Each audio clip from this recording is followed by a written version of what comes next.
I've been talking a ton of AI, but what do I know? I need to actually dig into this further. So I found a global expert who's been working in AI for 15 years, has 4 patents, and has worked for clients like Microsoft, IBM, Pearson Education, and more.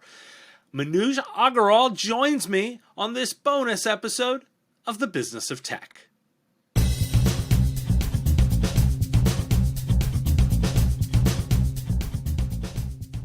Prospects are asking about security earlier in the buying cycle. MSPs and their clients need a way to get compliant that is faster and takes less employee investment. With SecureFrame, you can get compliant in weeks, not months, so that you can focus on growing your business. SecureFrame makes it fast and easy to get SOC 2, ISO 27001, HIPAA, PCI, and GDPR compliant.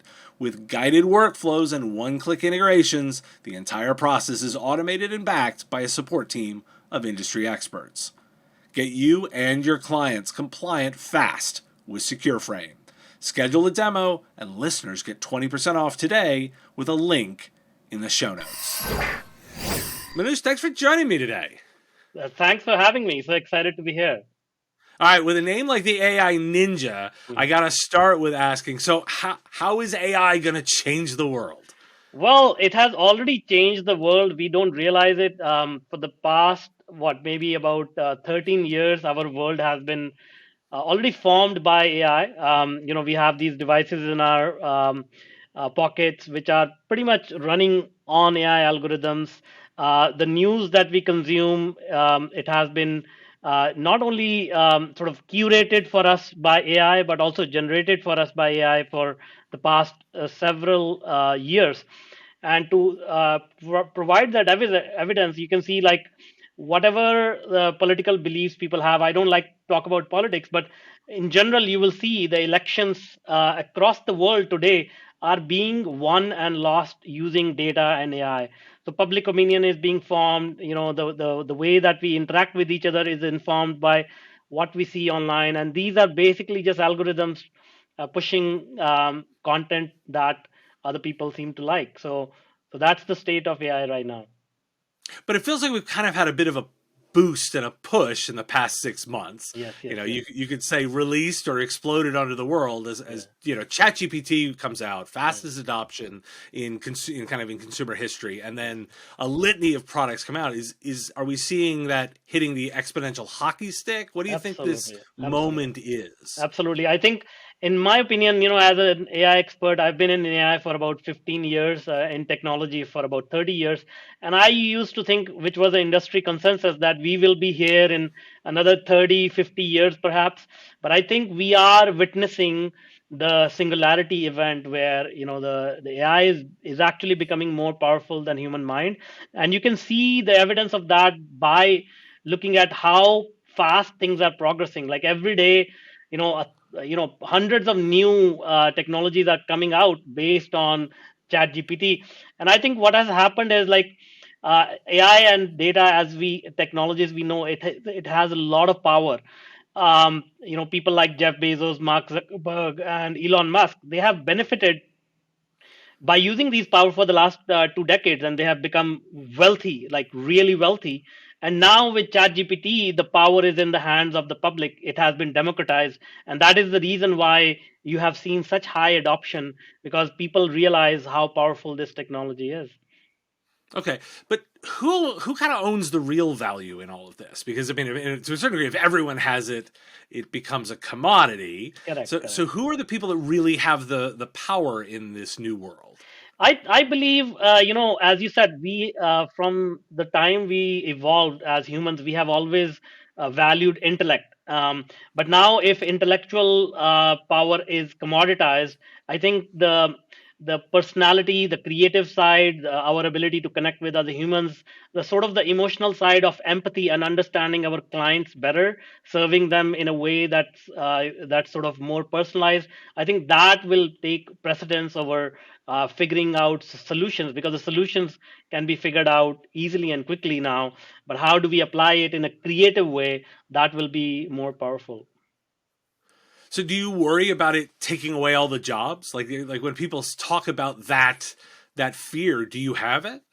See, there is going to be disruption for sure. I cannot deny that. There's going to be disruption in any job that needed sort of pattern recognition, and this could include diagnosis, doctors, lawyers. Any job that just is repetitive and looking for a pattern, that will be automated. But we have gone through these huge transitions earlier as well. When the car was invented, there was a big concerns. What's going to happen to the cart industry? Where are the people who take care of the horses going to go? All of that stuff. But the thing is, if you continue to evolve, if you continue to upskill yourself, you find better opportunities. So in my opinion, we are going into age of abundance and utopia, where a lot of the mundane work will be offloaded to machines, and we'll be able to enjoy better and more fruitful lives. But there's going to be a period of transition, there's going to be a period of confusion, and people who can get ahead in that curve will benefit.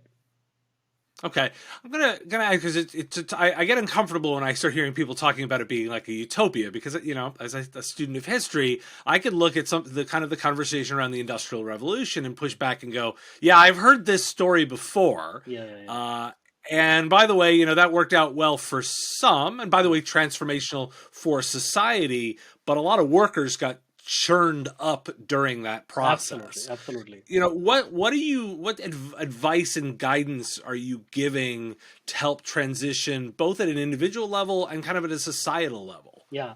See, the thing is, once again, what we are going to do is take personal responsibility in this era. Like, whenever there is a huge transition, people start to say, okay, who's gonna come and help me? Who's gonna get me out of this situation? And I don't want to upskill myself now. So those are the people who suffer in these transitions, and that's the nature of human evolution. I cannot deny there's going to be that sort of unrest. But if we start to take baby steps in understanding what this technology is, what it means for us, for our business, just start to nibble at it. And then what our mind does is, it starts to learn the patterns that this AI is showing us. And most importantly, you have to realize AI is a continuum of human mind. So it starts to learn us. And then that symbiotic relationship starts to develop, where now you can start to see, oh, I used to spend 10 hours a week doing this repetitive task, and now how I can incorporate AI to take over that part of my job, so that I can devote 10 hours to something else. Maybe creating new solutions for my client. Maybe making more phone calls to get more prospects. Maybe spending time with my family. Maybe taking time for meditation, whatever that is, right? Okay. Now I want to throw out a premise, and it's a bit of a long one. So if you bear with me, I want to walk you through it. So Brian McCullough and Chris Messina over at the Tech Meme Ride Home have postulated that the world we're living in now is this idea of the various models being like varietals in grapes, Mm-hmm. right? In the same way you've got a relationship between wine and grapes, the models create different kinds of products. Mm-hmm. I like this premise because it makes a lot of sense to me. And living in the IT services world, I immediately extend that and go, my idea on top of that is well, that's the power of a sommelier, right? Anybody who's a wine drinker knows that you have an expert who's become very grounded in that, and they're very valuable in a restaurant because of their expertise in matching a varietal or a particular grape to a particular customer. And so extrapolating to the world of business, I see that there's going to be a lot of opportunity for what I would call AI sommeliers, right? Yeah, These yeah, people that match that. yeah. What's your take on that premise? Absolutely, you nailed it on the head. I think what is going to happen is we are going to start getting different flavors of AI itself, just like wine. So some AI will be sort of optimized for doctors. Some AI will be optimized for lawyers. And then as we start to get deeper and deeper, because you will see the AI becoming more powerful, that it starts to evolve on its own, meaning not in a human fashion, but sort of in its capacity to look in different sort of minute patterns in life that we as humans cannot see. So as it starts to get more and more powerful, you could start to see personalized AI, which is perfectly suited to my life, my temperament. So that's the evolution we are going to go through, in my opinion. So what are the questions then that those those sommeliers, right? The AI sommeliers, what do they need to understand about the various technologies in order to be effective in that role? Yeah. See, the key is to first of all understand we all have certain goals. At individual level, family level, societal level. We look at the world through our own life experiences. So, as I said earlier, like somebody wants their life goal is to retire their parents. Somebody's life goal is to make $10 million. Somebody else's life goal is to provide really good education for their kids. And now, when you get into those motivations, then you can start to work backwards from there and say, okay, what are the steps that we can take to get this individuals or this business to their destination fastest? And then that's the macro level, right? At the micro level, in those steps itself, those can be optimized and saying, okay, in order for me to execute this plan, I need to do marketing. In the marketing aspect, I need to create content.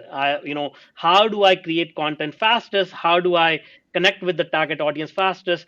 So another quick example here is Amazon. Amazon delivers the product same day, but you realize that how optimized their supply chain is, because they even optimize the path that a picker picks in their warehouse, walking from one end of the warehouse to the other end of the warehouse. The algorithm is telling them what will be the most efficient path where you can pick up the most packages. So even within the micro steps, you can start to optimize things and get to higher efficiency. Now, the lens I've been thinking about when I apply these tools is that and I like Microsoft's branding here. They've been talking a lot about the idea of Copilot. And I Mhm. really like the idea of thinking about these AI tools as assistants to humans Yeah, yeah, versus replacements, because it feels absolutely, to me that the best implementation is when we're making employees, workers, humans better versus replace them. absolutely. Is that in alignment with the way you're thinking about it? How do you think the two work best together? Absolutely. It's see, any technology you can name, any technology. Since the caveman walked out and tried to kill a big animal with a lever, that's a technology they invented. To now the advanced satellites and everything. There is no technology that has actually replaced humans. They have always enhanced humans, right? So people who are willing to work these technologies, they'll be able to do more things, more they will be able to come up with better ideas. They will be able to come up with new solutions that we have not thought of. But the so A simple example is we are talking through the internet. We are using PC, we are using hardware. If we choose to say I'm not going to use this technology, I'm going to have to fly out to DC and sit next to you face to face. Another simple example is like if I have to do a complex equation, I can use a computer or a calculator, scientific calculator. But if I'm a purist mathematician, I say, oh no, I have to do this by hand. That's my choice, but I'm going to have to invest so much more time into that.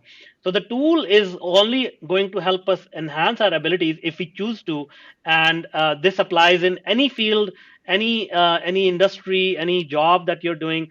I believe we very shortly we are also going to see, CEOs being advised by AI, or maybe like companies being managed by with the assistance of AI. That's already happening right now. Yeah, I've just reported recently on the show about a Hong Kong company that let the AI do Mhm. most of the management. Yeah, yeah. Now, you've been doing AI for a while, obviously have a moniker of the AI ninja. Mm. There's a story I really want to know a little bit more about that came in your bio, where your work's been mentioned by both President Obama and Bill Gates. Yeah. What's the story there? Yeah, so it was an interesting project where, in higher education universities, there's a problem where 30% of the students drop out of their university programs in the first 2 years. And the reason is because they find out that the program they enrolled in is of no interest to them, or it is too difficult. So what we did was we created AI algorithms which took in hundreds of thousands of students' past records, their school records, their aptitude scores, and interest levels, and then we created a model to recommend courses based on a student's current record. So it's almost like Netflix recommends shows to us. And so that program was so successful that President Obama mentioned that project in his speech multiple times, and Bill Gates actually invested in that project. So that was an impactful, cool project that I got to work on. That's a super cool one. And so, I mean, again, you think that the ultimate best projects here then are the ones that are going to be able to tie back to specific outcomes. Is how are you recommending people approach that? See, it's about finding the main key pain points for people. So, you know, pain points as in how can we improve the lives of people, not by old thinking, because old thinking is, oh, that's the way that we have always done this. You know, there is no other solution to it. But once you start to say, okay, no, uh, the reason why we do that is because our mind is not capable of understanding minute patterns that exist in the universe.